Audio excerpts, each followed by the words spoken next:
Ladies and gentlemen, Binal of America!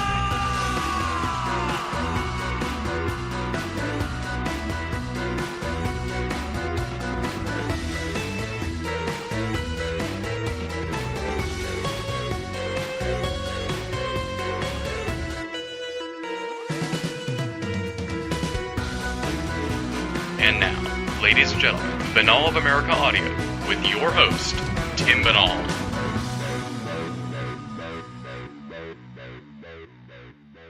Hello out there, my friends. This is Tim Binal of BinalofAmerica.com with another edition of BOAA Audio Season 4. Before we dive into this week's program, let me do a little advert of sorts. Next week's program is, of course, the third annual BOAA Audio Baseball Special. A number of big-name esoteric stars will be coming back to the program to discuss the world of baseball from a number of different angles. I can tell you that Paul Kimball will be back, Lauren Coleman will be back, and Rich Dolan will be back to defend the championship he won via his picks during the special last year. That's why I'm doing a little shout-out here at the beginning of this week's show.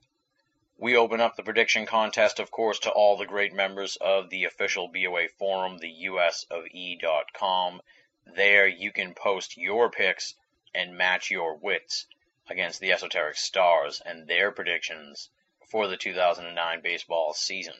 So, if you're a big baseball fan, if you enjoy the baseball special and you want to participate in what Rich Dolan has already dubbed the Binal League, then you're more than welcome to join up at the official BOA forum, the usofe.com, THEUSOFE.com, and go to the MLB 09 prediction contest thread and post your picks.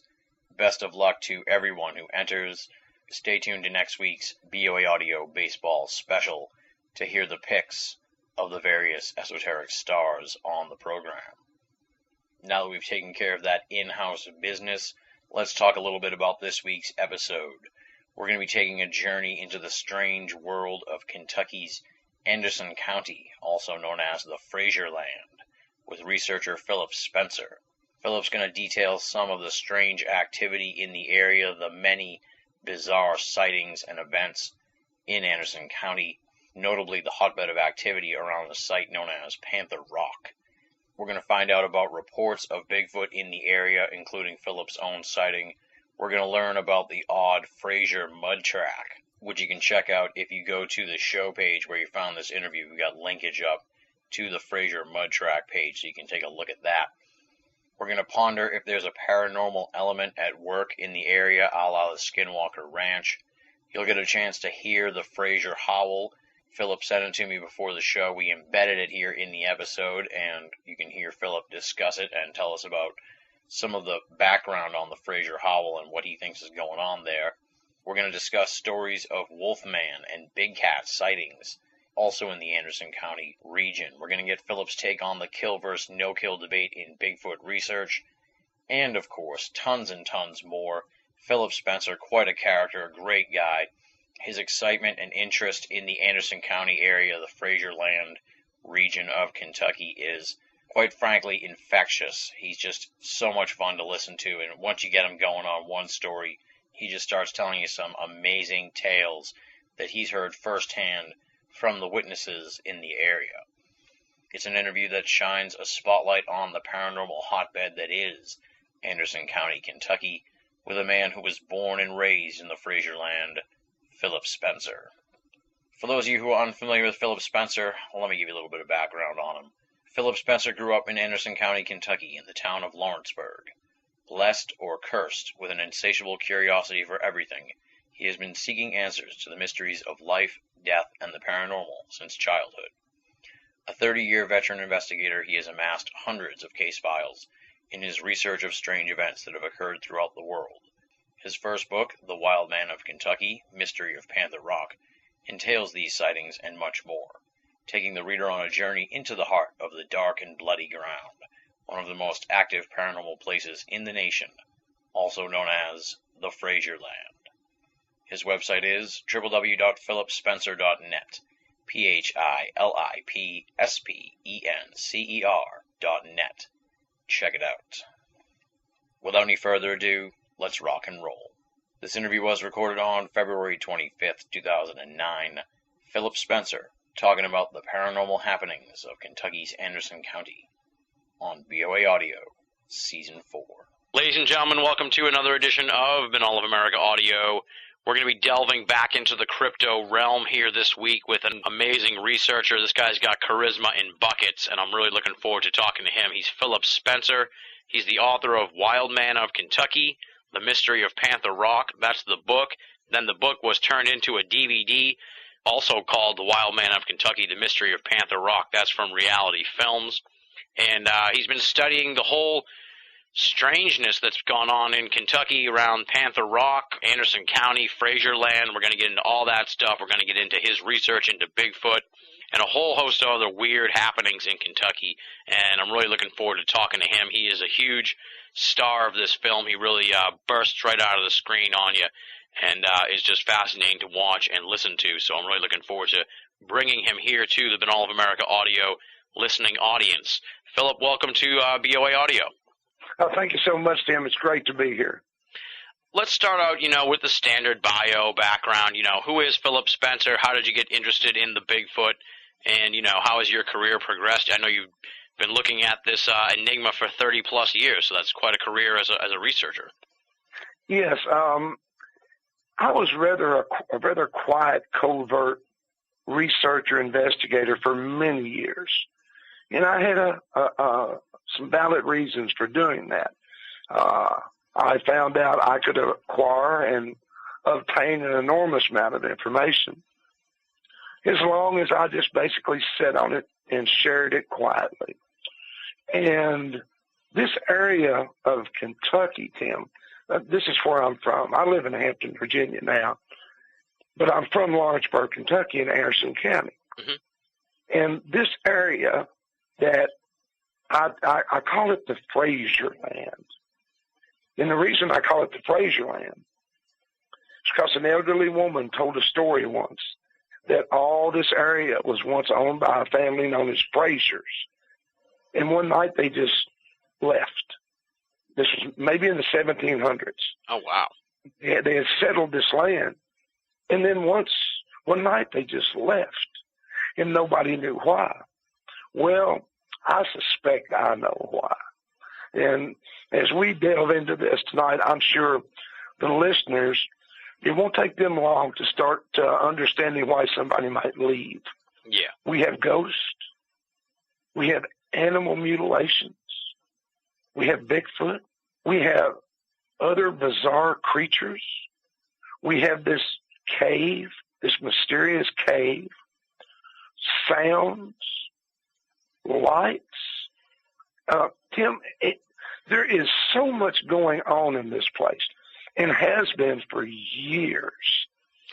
Yeah. That it's hard to wrap your mind around what is going on here.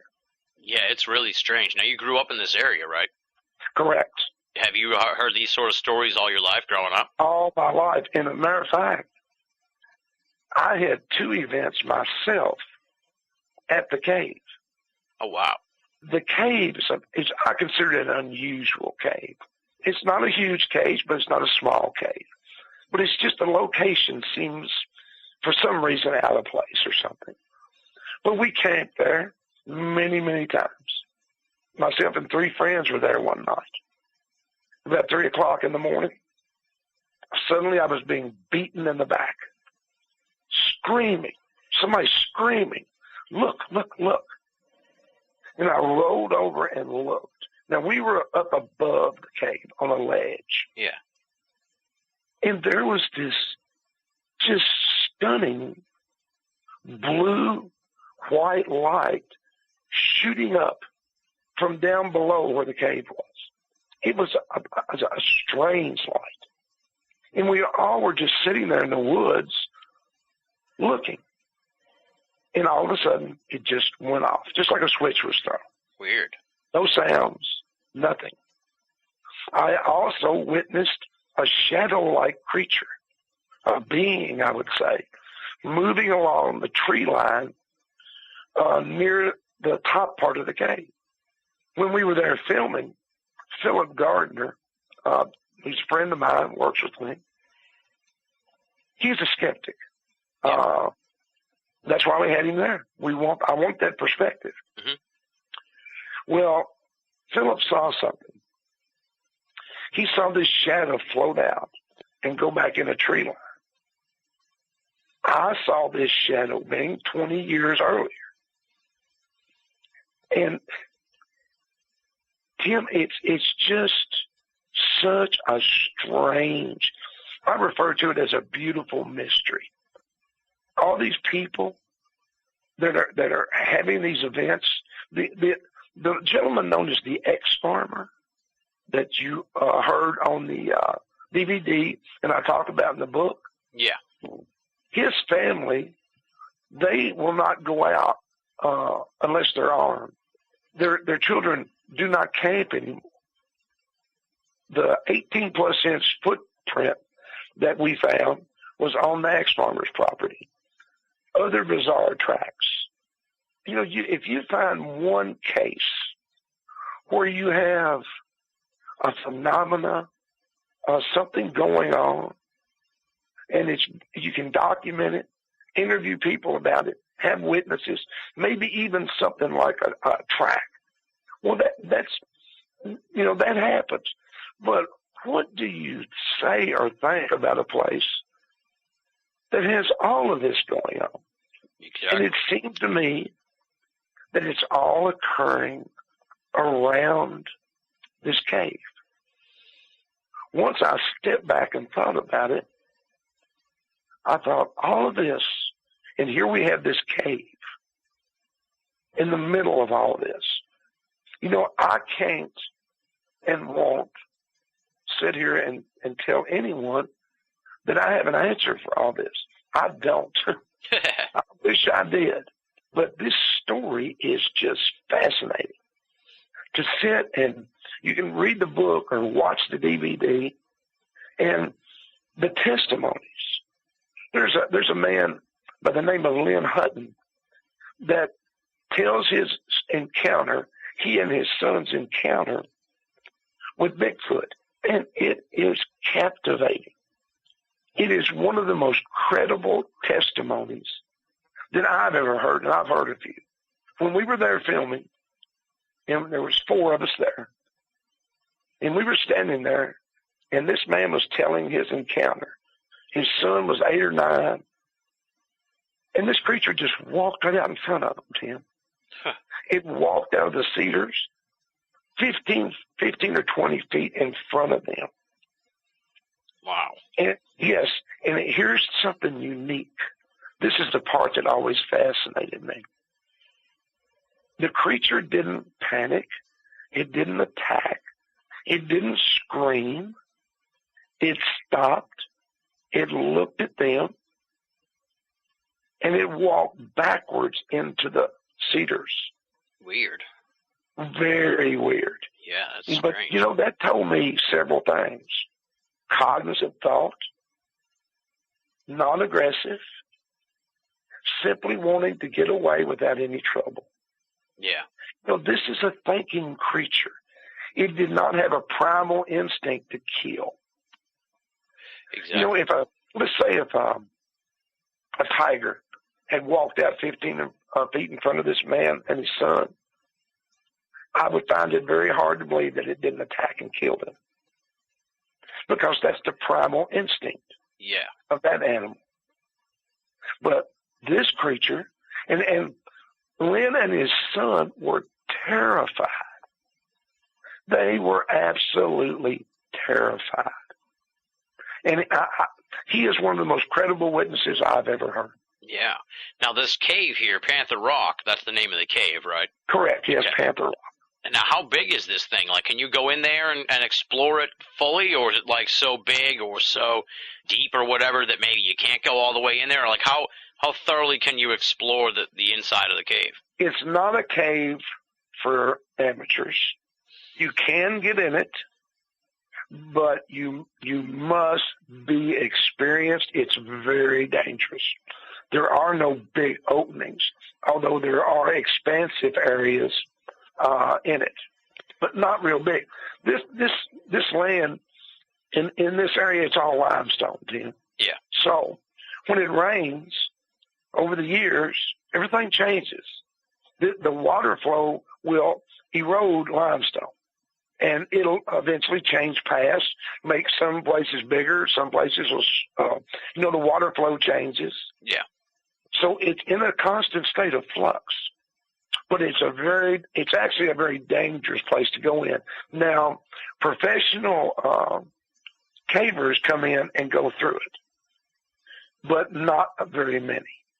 It's just stunningly beautiful. And I'll tell you something else very unusual. The area at the top is a botanical wonderland.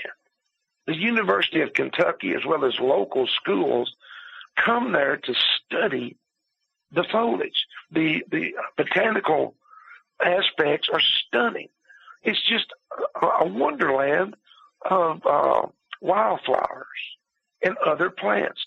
And no place else in this area is like that, just at the top of this cave.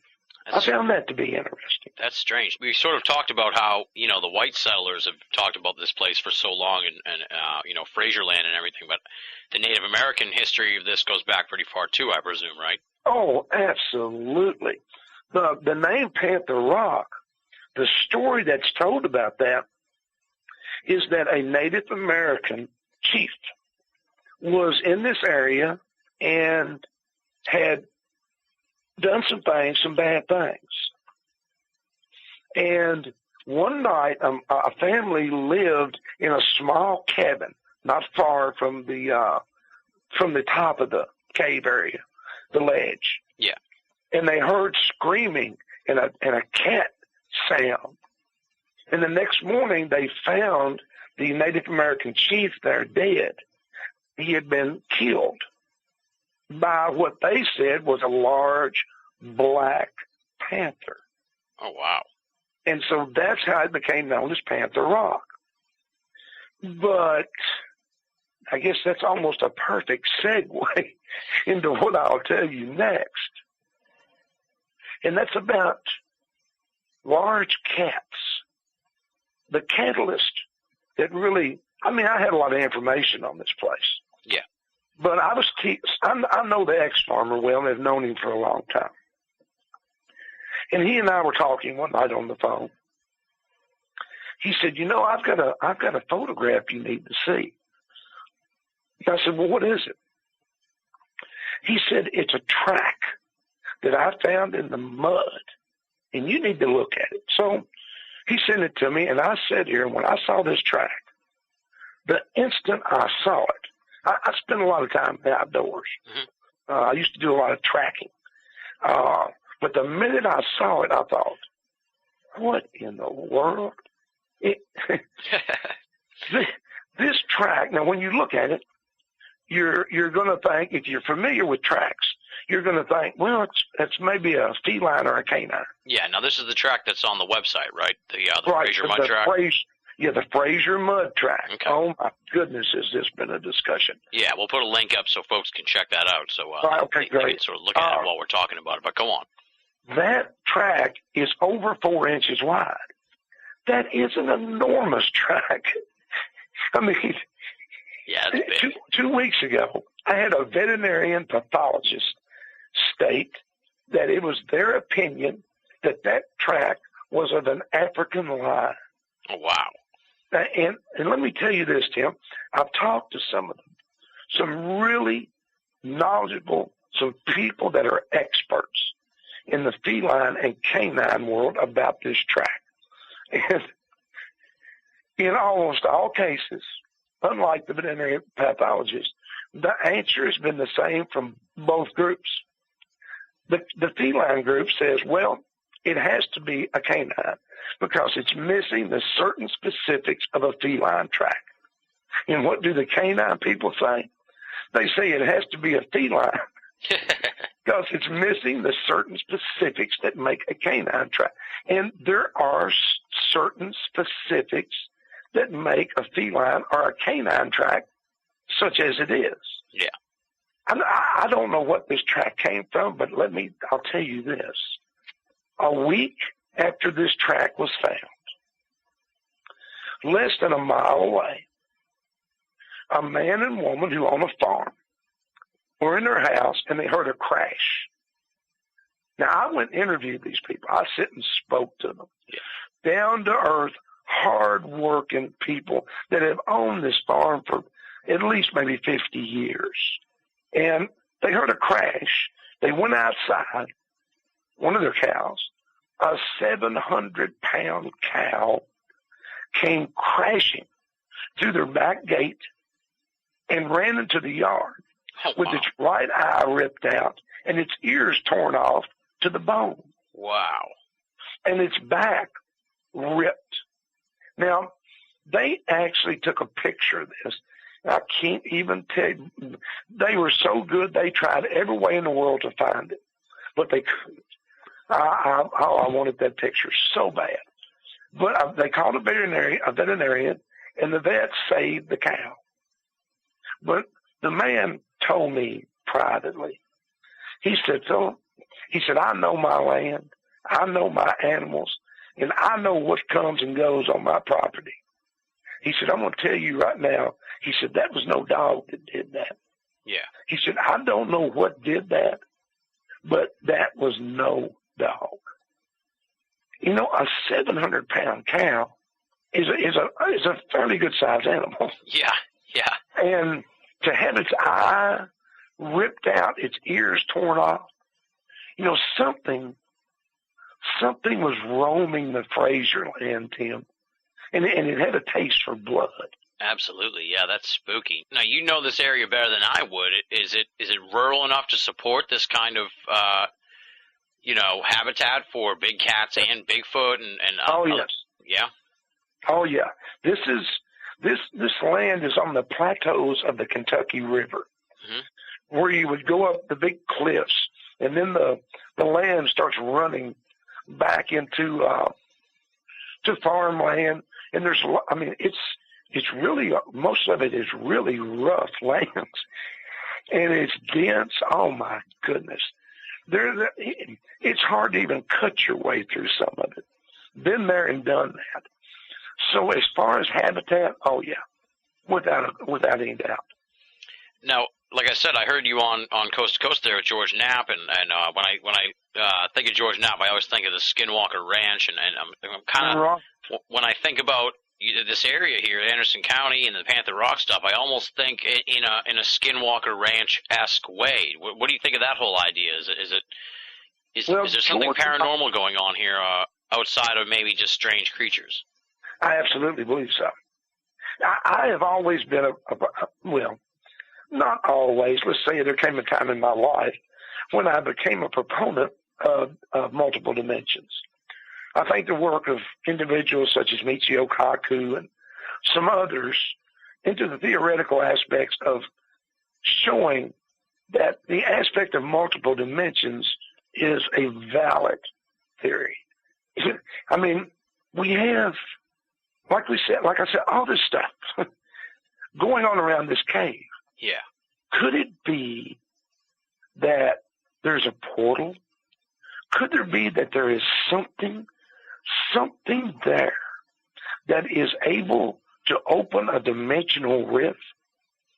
I mean, you know, this sounds far-fetched and so forth, and I'll tell you, I've had some great arguments with myself about, am I saying, well, there's a dimensional portal there, and that's how all these things are coming and going.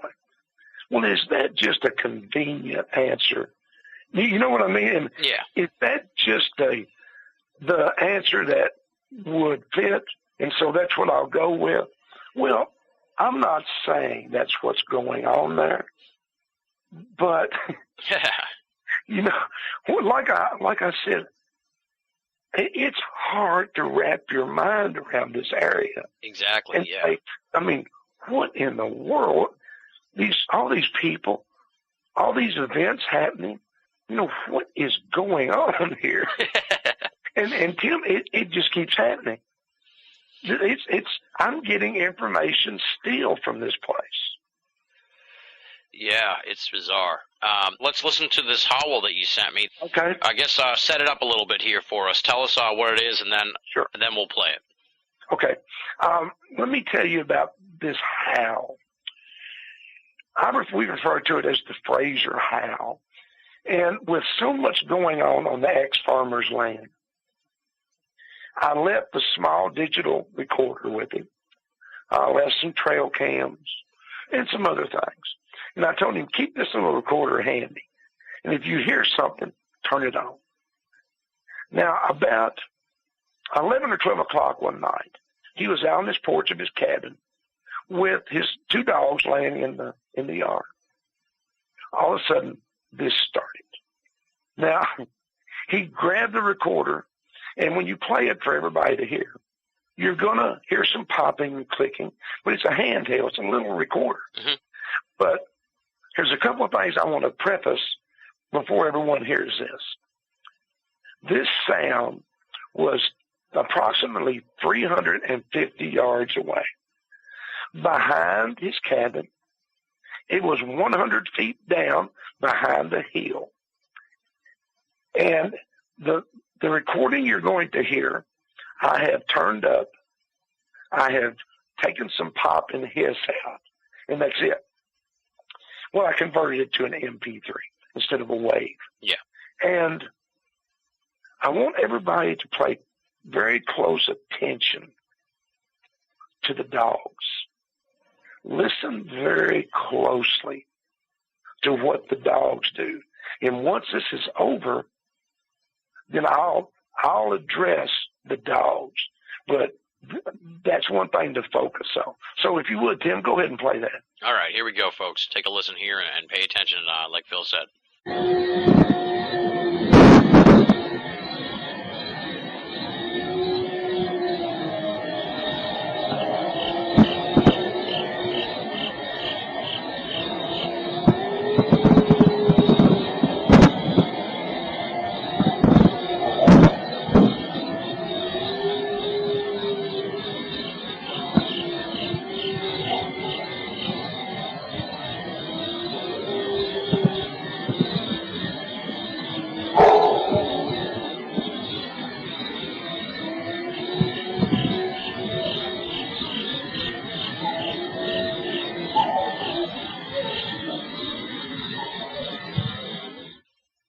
Now, as everybody could hear, this is an extremely strange, haunting, howling moan.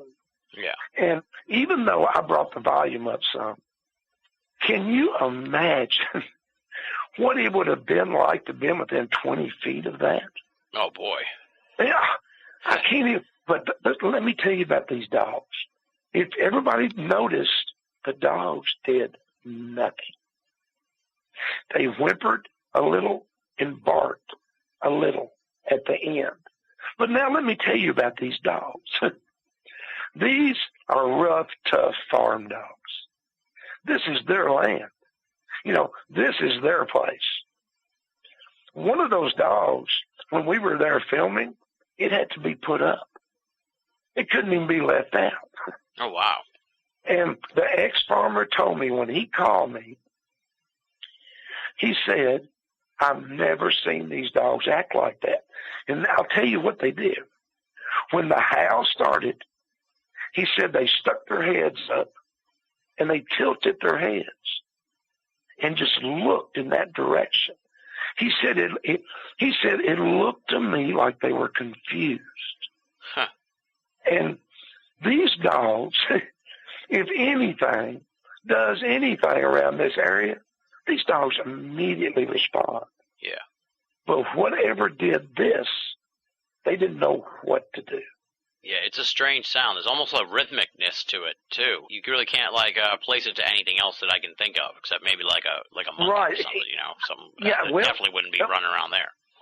Right. I have sent this audio file to have someone listen to it that has experience in this area, and it was non-conclusive.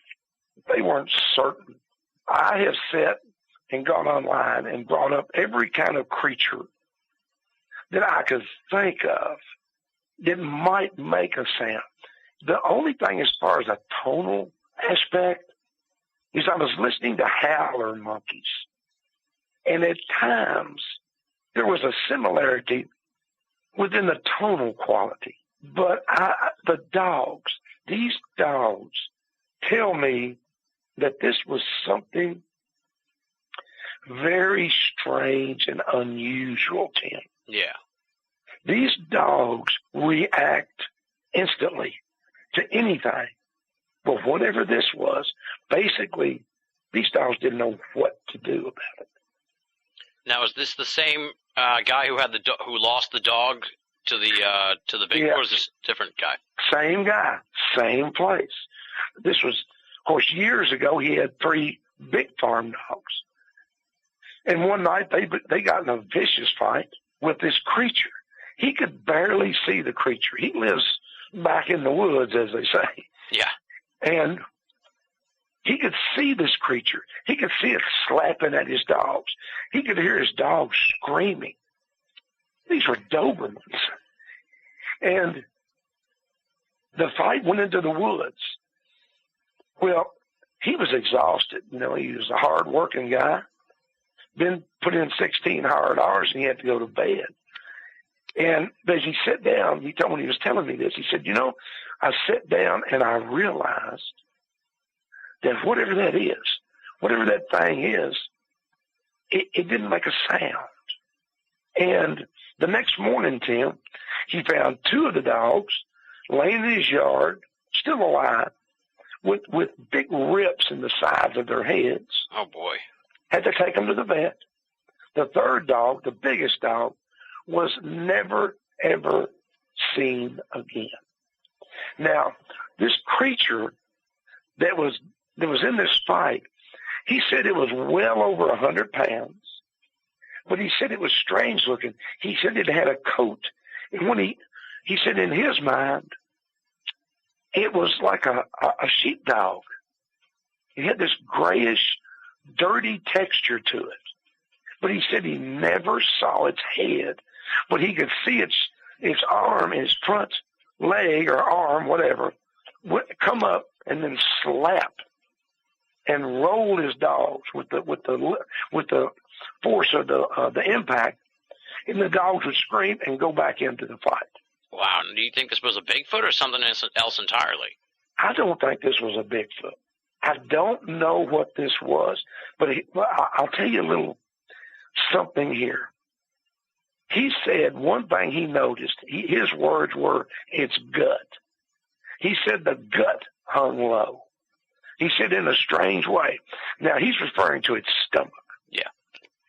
I had another story that I talk about in the book of 2 men who were driving down the road about a mile from this place into a really remote area on a little rock road, came around a curve, and a creature walked across the road. They said it looked like a large wolf walking on its back legs with its front legs and paws up in the air, and it said its stomach stuck out real far. Yeah, I remember that in the DVD, yeah. Yeah, and these guys, they were terrified. They were in, I think, an MG with the top down. Yeah, and to come around the curve and see this. Now, I'll tell you this. When they told me about it, I had to honestly wonder. I don't know if a lot of people know this, but animals with rabies, such as a fox, a coyote, and I haven't seen a wolf. I have seen a coyote do this. When they have rabies and they're in the really bad stages of it, yeah, they will get up on their back legs and walk. And it is one of the most bizarre, weirdest things you've ever seen in your life to see this. But, you know, they said that what they saw was about or over 5 feet tall. Wow. And it went down this hillside. It came off of the hillside, crossed the road, went through some trees and into a field and was gone. They said they never looked at them. And when I saw them, the next morning, they were still they could barely talk about it. Whew. So, and from the sighting of this creature, a friend of mine, maybe 500 yards up on a hillside, saw a large black cat.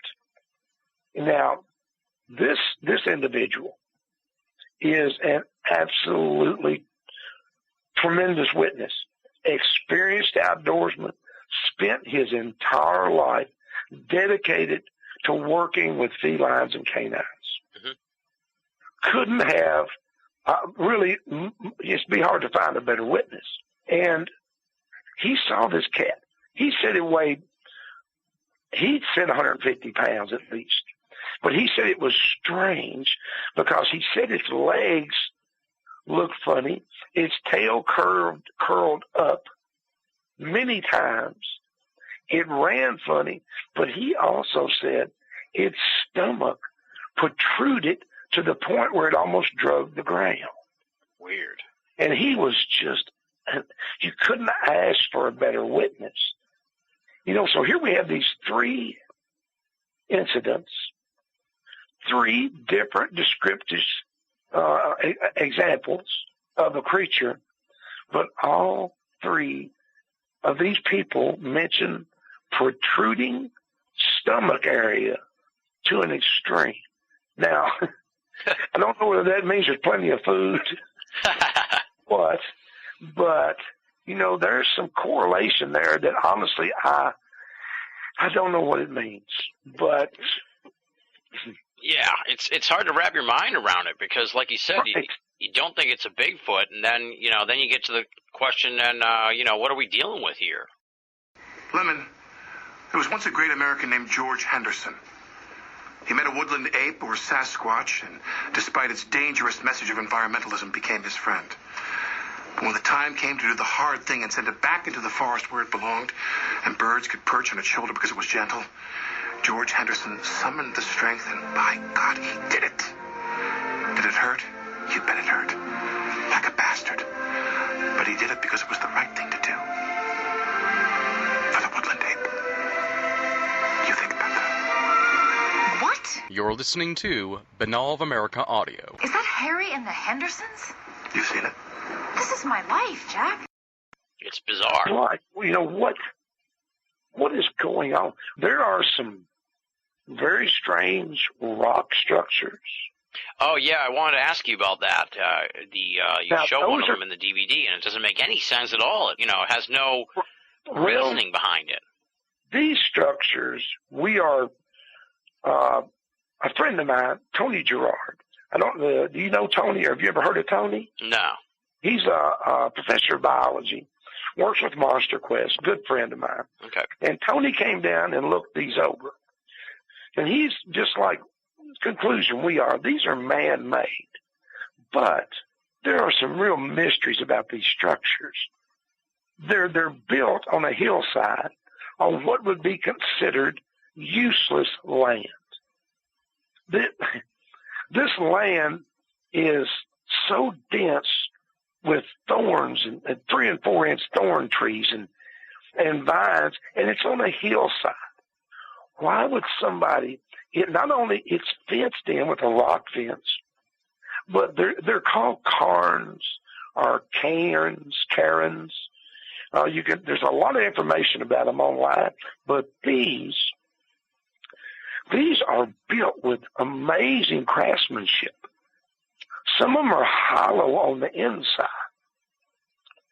And this is all in this area where the Bigfoot track was found, where the Frazier mud track was found, exactly in the area where the Frazier howl was recorded.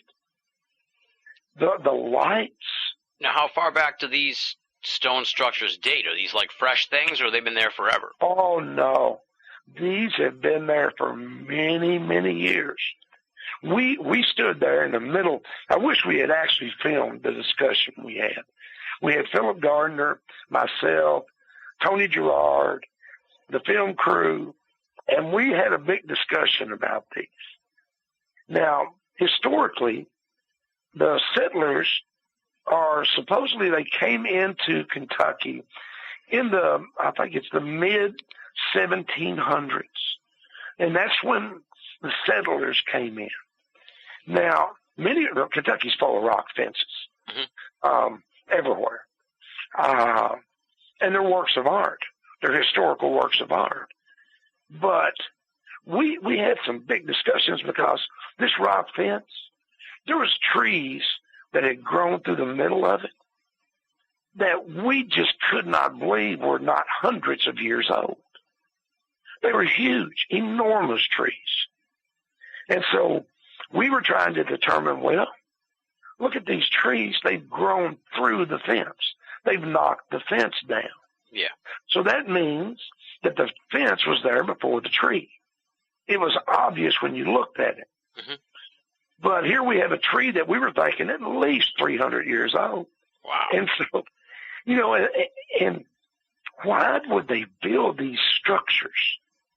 What were they doing? Why would they put these structures? What do they mean? I mean, we've drawn them out in maps and discussed this, and no answers. But we can say this. These structures are directly in the area where all this is happening on the ex-farmer's property. I don't know why. But there's something in these woods. I mean, when we were there filming, we were up in that field at night. We were in this area at night moving around. Yeah. Using the cameras with night vision. And you know, and Tim, when you go out on these events and stuff and you're looking to hope, the odds of anything happening are 1 in a gazillion, I think. Yeah, exactly. Especially when you're looking for something. Yeah, exactly. And yet we went out that night and we're still not sure what happened to us. We saw these strange lights that were appearing. We filmed them. We saw lights in the woods that shouldn't have been there. But we experienced, all these people kept telling us about the sound of something moving. Well, I talked to hunters. I talked to the hunters' wives that had been there, to the ex-farmer, his family, about something moving through the woods in the trees in a fluid movement, but you never see it. We had this happen. But Tim, here's what it did. We were like children being led away with candy. Once I realized what had happened to us, we were wanting to investigate the area that I was just talking about, the stone structure area, where everything was going on. That was our focus point. Well, we were led away from that area and taken to the east. It couldn't have been any easier. I mean, the next thing we knew, we were completely away from there. Our entire focus was on the east from where we were, and we should have been focused on the west. And we were getting all, we felt like we were drained. It was just very, very bizarre. The next day, you know, when we left, we had worked a long day and it was up in the night, but something was going on with us. There was I will say this, what I believe. I believe something didn't want us there. What this was, why, I can't answer that. This is how I feel. Yeah. Something led us away. And everybody agreed with this. Something took us away. Didn't want us in that area. Why? Well, I could speculate on that for 3 or 4 hours. You know, one thing I wanted to bring up, as we started talking tonight, Tim, remember I told you about the family known as with the last name of Frazier? Yeah. They came in and settled all this huge amount of land. Mm-hmm. And then one night, they just left. Yeah. Moved on. Well, like I told you, I think I might know why. You know, I think this has been going on a long time. A long, long time. Yeah. And this being, this shadow being that I saw, and very possibly Philip Gardner saw, we had a discussion about this, and we said, what if? Is this the keeper? Is whatever this is there, is this the gatekeeper? Or is this the watcher? You know, this is all speculation.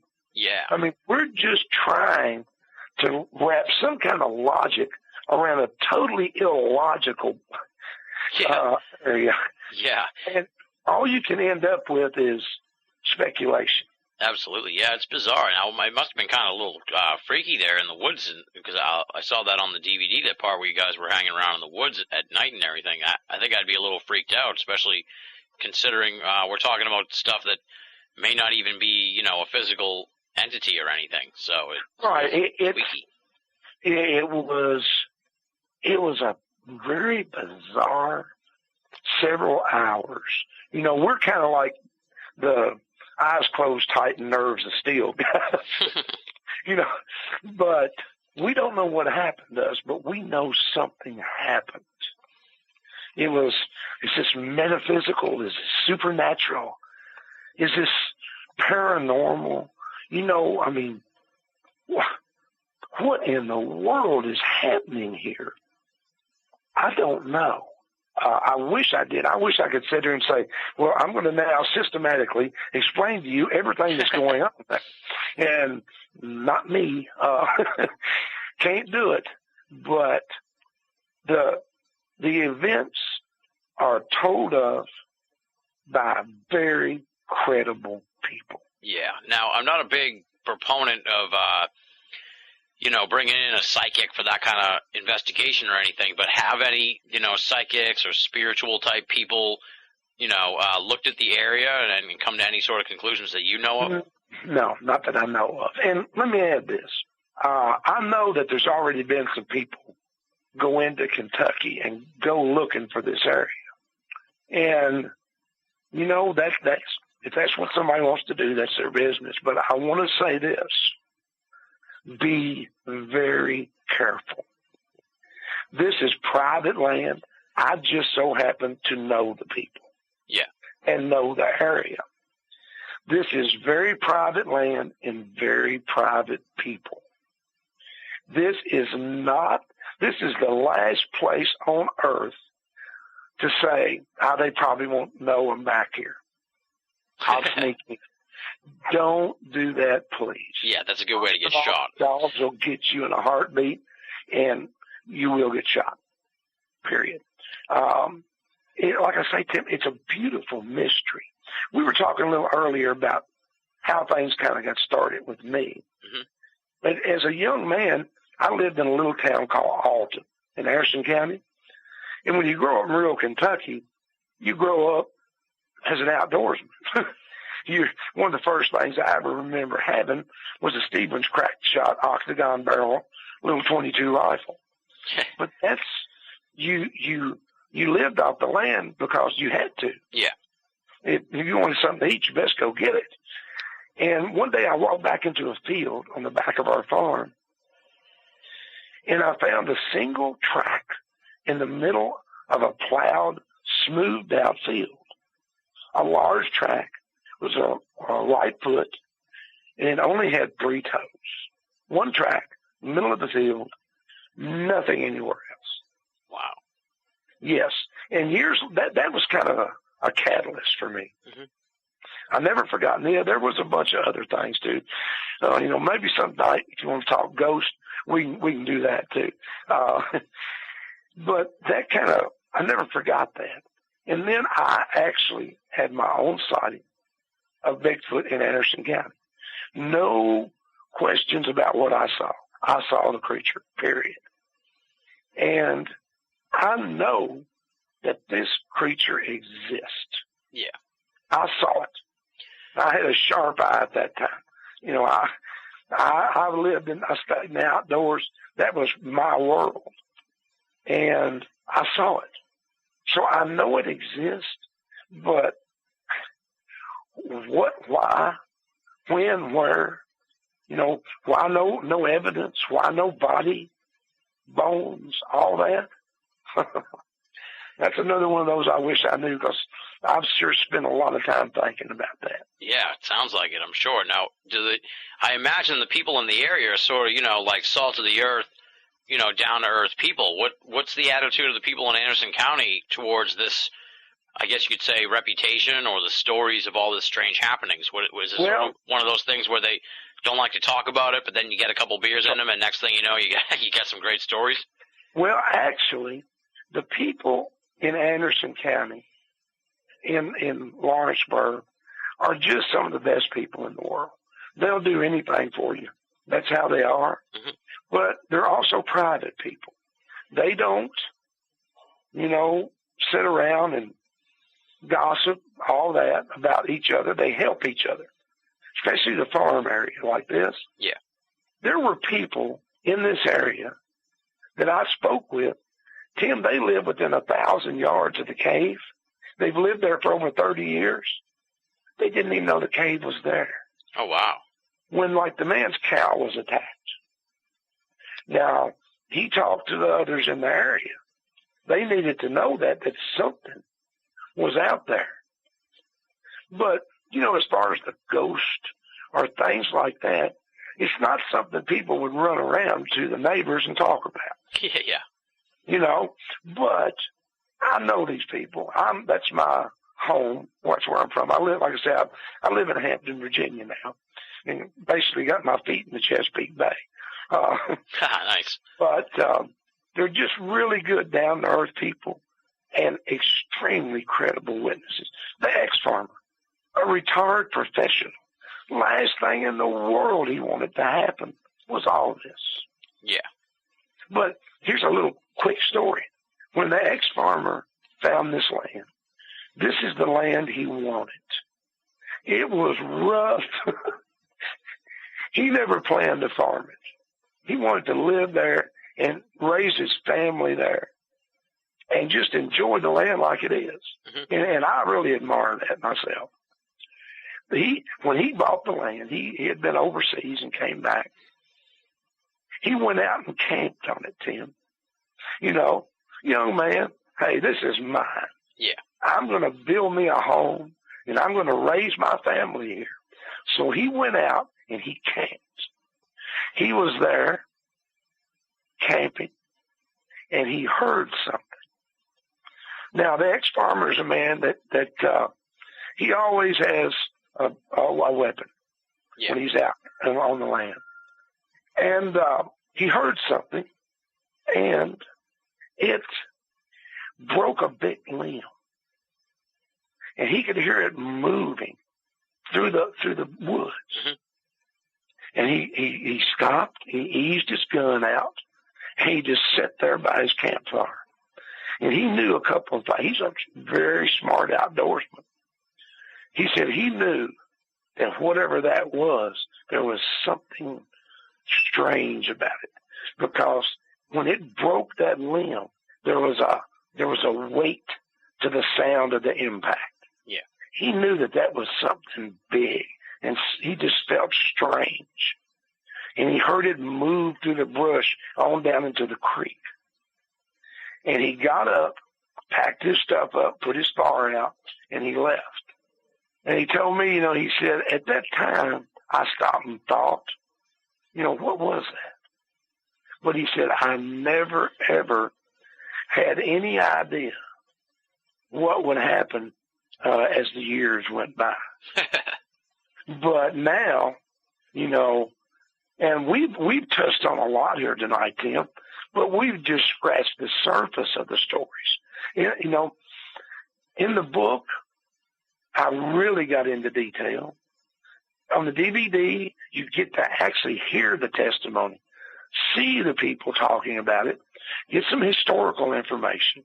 But the UFOs, the ghosts,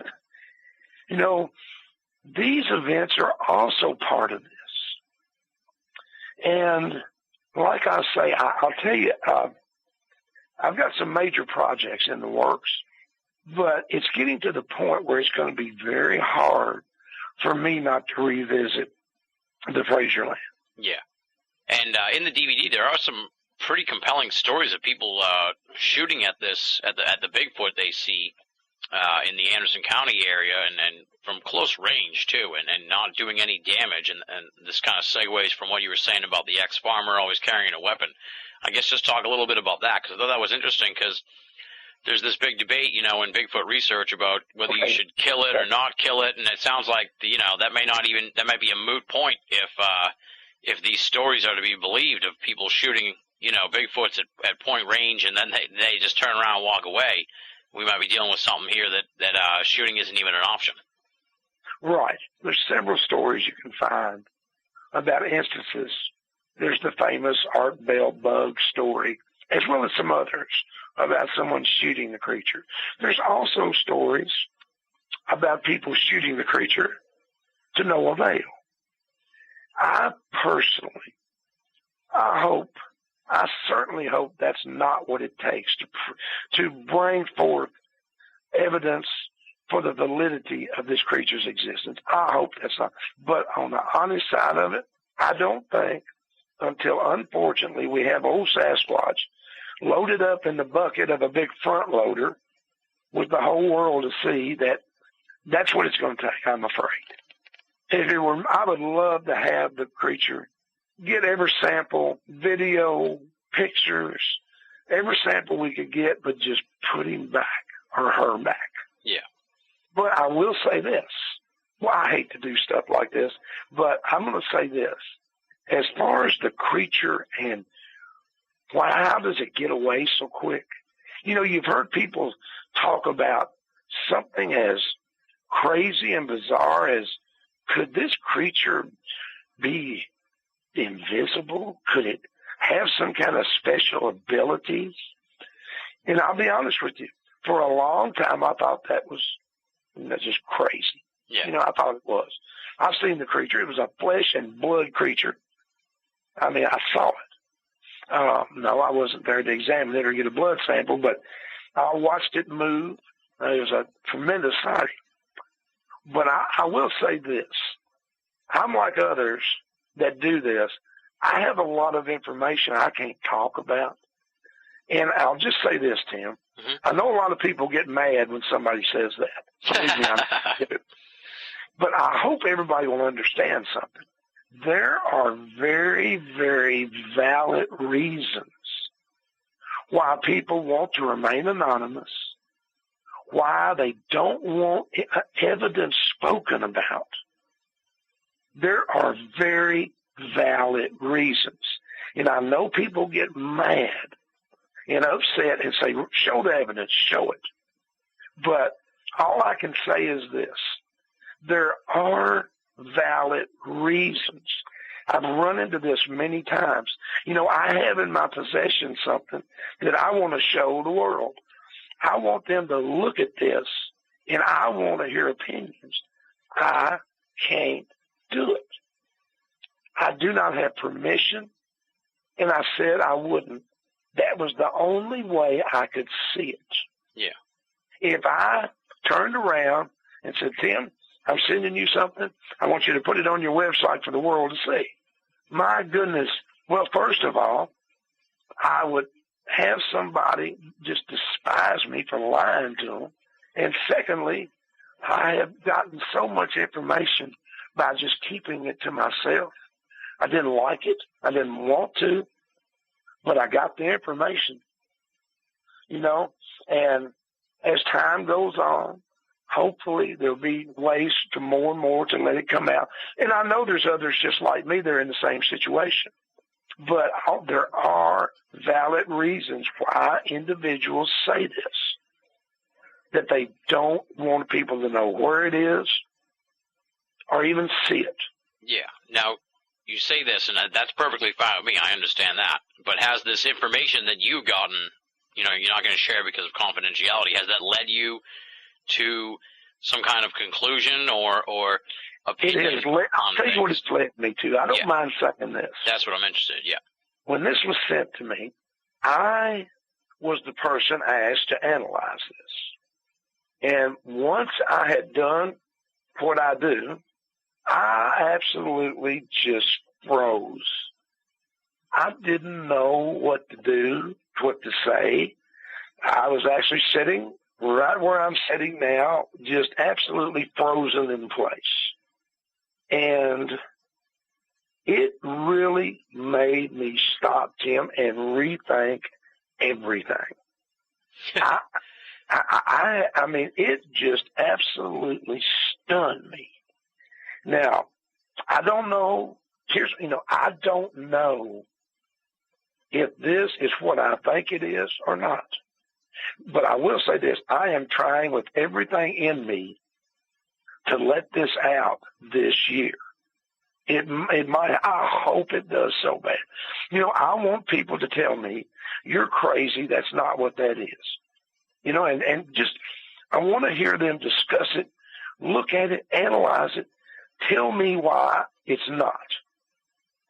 With a good, solid discussion. Yeah, I'm going to presume this is some kind of footage, right? You don't have to answer that. It's something really amazing, I think. Like I say, I hope I'm working with this individual, and I am truly hoping that this year I can just say, "Here, everybody, look at this. Tell me what I'm saying here." Okay. And like I say, there's a part of me that hates talking like that, but I'm just trying to let everyone know there's a lot of stuff out there, and you just can't let go of it due to many reasons, and that these people do have legitimate reasons, and in many cases, legal reasons. And sometimes, I sit, I wish I didn't know this. I wish I'd never seen this or never heard this. Yeah, these sound like things that would eat you alive inside to know and not be able to share. It just eats you up inside, But I think everybody that's done this for a long time is in the same boat. I have no doubt that they know things that they can't talk about. I have things about the Frazier area I can't talk about. But there's a whole lot I did. And, everybody agrees on one thing, that it is a captivating and just compelling story. If you're looking for answers, you won't find them. I tried to tell this story. That was what I was trying to do. And the emails, the response has been just overwhelming. And if anybody out there, if you have anything going on, and you'd like to talk to somebody about it, I'm actually one of these crazy people that answer all my emails. And, I'd be happy to talk to people about this. And another thing real quick, the Frazier Howl that we played earlier. Yeah. The night I was with George Knapp on Coast to Coast was the first time that a caller called in and said that his cats went berserk when that sound was played. Well, ever since then, I have gotten these messages, emails, and other ways of communicating with me about people having their cats go crazy, berserk, when they hear this sound. Now, some of these people I know for a fact didn't hear that show. So if anybody out there has their cat go berserk or act extremely odd when you play the Frazier Howl, please let me know. This doesn't happen all the time. I've had people email me and say, "Well, I played it around my cat and it did nothing." But there's never been a reaction from dogs. But time and time again, cats react to this sound. That's strange. Yeah, that's a weird juxtaposition with no reaction from dogs. Exactly. Really makes you think. Now, you said you got some projects in the works. What can you tell us about what you have coming up here in 2009 and beyond, and what people can expect from Philip Spencer? At this time, I have a project here in the United States that is very similar to the Wild Man of Kentucky, the Mystery of Panther Rock. Very similar. I plan on taking the reality investigative team into this area. I actually have someone there now gathering information. I'm also very interested in a story that's a little bit south of Kentucky, I can say that. I also have a major project out of the country. And sometime this year, I'm a crypto guy. I love it. I love to talk about and research Bigfoot and so forth. Mm-hmm. But I've been a ghost chaser for a lot longer. I've been a shadow chaser for many years. And at sometime this year, I'd like to really do a major project on ghosts, because I have some tremendous stories from over the years. Plus, I know of some places that are well worth a visit. So possibly, if time permits and there's enough film in the cameras or digital media, we'll maybe get all this done this year. Awesome. Folks can always check out your website, philipspencer.net, philipspencer.net for more info, of course, on what's coming up for you, right? Correct. And the book or the DVD are available at Amazon.com, Barnes & Noble, just any digital media outlet online. You can find them there. And you visit the website. I'm going to be adding a lot more information here soon. Pictures never seen before from the area. Some of the things that our trail cams caught that we are not quite sure of, as well as I'm going to start putting some other stories on there. So look for that information coming soon on my website, Tim. Awesome. Well, Philip, it was great talking to you. I know you're under the weather here. I wish we had a little more time to speak, but I know you're not feeling too well, and we'll have to get you back on the program, hopefully when your health improves, so we can delve into more mysteries of the Kentucky area and some of these ghost stories and UFO stories that you're teasing us with. Of course, The Wild Man of Kentucky, The Mystery of Panther Rock, as you said, book and DVD available through Amazon and all sorts of different outlets. It's pretty easy to find, or just go to philipspencer.net, and that'll have the linkage there for you to pick it up. You've done a great job of unearthing this mystery that is the Anderson County Panther Rock area.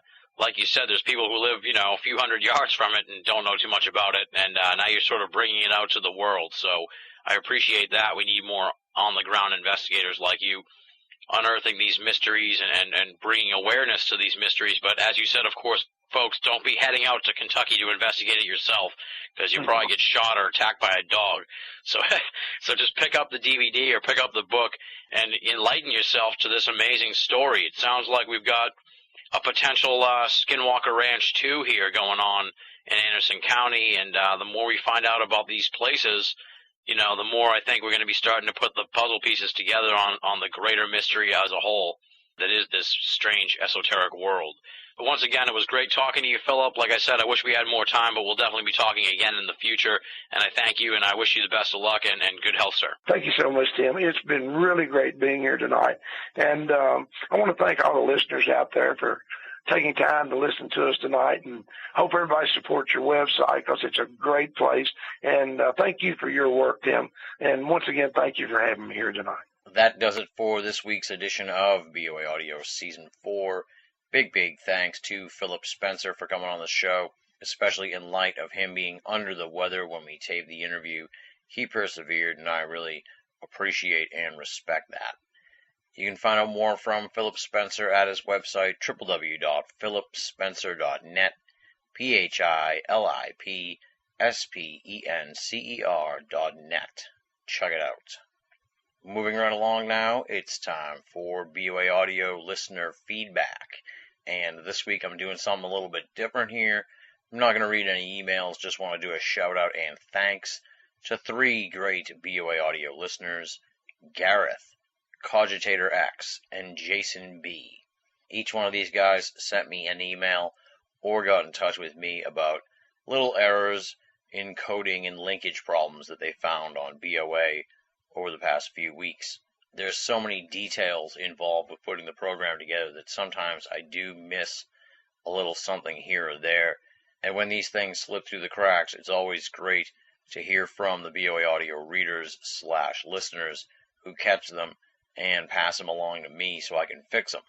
So there you go. As I said, something a little different here on the end of the program for listener feedback. Just a thanks for folks who have been getting in touch with me every now and again when we make a little mistake on the website. We'll return to normal emails next week, I assure you, my friends. And in keeping with that sentiment, if you'd like to be a part of BOA Audio listener feedback, there's 3 ways to do it. Let me run down the list for you. You can write to boaaudio@hotmail.com, or you can go to BOA and click the contact button. And the third way is a little more interactive, but it's also quite fun. It is to join up at the official BOA forum, theusofe.com, theusofe.com. Great group of folks there talking about all things esoteric and non-esoteric, like TV and sports. Quite a little coterie of paranormal enthusiasts, and we love welcoming new members to the forum, so definitely want to join up and post about the program or just post about your favorite TV show. Those are the 3 methods: email, contact page, and the forum. Any of them will allow you to get your correspondence into my hands for a future edition of BOA Audio listener feedback. Here we go now with the thanks part of the program, the credits, if you will. You know them, you love them. They are the esteemed and infamous BOA staff: Leslie, Chiron, R. Lee, Joe V, Tina Senna, Rochelle Hawks, Richard Thomas, Paul Black, and Lasha Siniuk. We say it here at the end of the show every week. It's worth repeating. It's kind of our catchphrase, but I'll say it anyway. If you're only listening to In All of America and you're not reading the columns at BOA, then you're only getting half the story. BOA make it a part of your everyday search for esoteric news and opinion. It's almost tax season, which means I'm going to get nailed with another big bill from the U.S. government, so it's time for me, of course, to ask the great BOA Audio listeners to make donations to the program and the website. I know the financial situation in the world is pretty tough right now, so I don't want the folks who are just getting by to go beyond their means to make donations. I don't want you folks to do that. But there are a lot of folks who are doing pretty well. They're hunkered down, they're weathering this financial storm, and those are the folks that we turn to here now asking for donations. Week after week, many great BOA Audio listeners step up to the plate and make donations. Are you going to join that crew of folks who can say that they did their part to help keep the program on the air? That's up to you. How do you make a donation? That's simple. You go to Banal of America or the BOA Audio archive page and click the PayPal button. They'll walk you through the process. No donation is too small, and all donations go towards keeping BOA and BOA Audio up and running and freely available for all of our great readers and listeners the world over. Next week on the program, you know what it is because I already told you here at the beginning of the show, but I'll repeat myself. Anyway, it is the 3rd annual BOA Audio Baseball Special. Just got confirmation Greg Bishop and Adam Go-Riley are in. So we've got the whole band back together for the 3rd annual baseball special. I already taped 2 of the interviews, taping another 2 tomorrow, and then 1 more later on this week. I can tell you that Richard Dolan will be talking about his beloved Yankees, and Paul Kimball will be talking about the World Baseball Classic. Otherwise, I really don't know what exactly I'll be talking about with the other guests, but I do know we'll be talking about baseball. Plus, we're going to have the baseball predictions from each of the guests. We want you to join in at the forum and post your predictions, match wits against the stars of the baseball special. You can do that at www.theusofe.com, or I suppose shoot them to me in an email and I'll post them to the forum if you're not a big forum buff. That's next week on the program, a lighthearted episode off the beaten path, taking a little break from the world of the esoteric to stop and smell the roses and remember that there is life beyond UFOs, Bigfoot, and ghosts. For those folks who aren't big baseball fans, who decry the baseball special, I know you're out there and I feel your pain. In 2 weeks, we'll have Micah A. Hanks as the guest. He is the man behind the enormously popular blog, The Grailian Report, and we'll be talking about all things ufological and cryptozoological with Micah. So stay tuned in 2 weeks to BOA Audio for that. And with that, I have nothing left to say, so we're going to close it out here, my friends. Big thanks once again to Philip Spencer for coming on the show, and of course, huge thanks to the amazing BOA Audio listening audience. You guys are the fuel that drives the machine. I am humbled week after week by just the amazing number of downloads that this program has. So hats off to all you great listeners out there. Thank you for making this program part of your esoteric audio playlist. Until next time, this is Tim Binnall, signing off.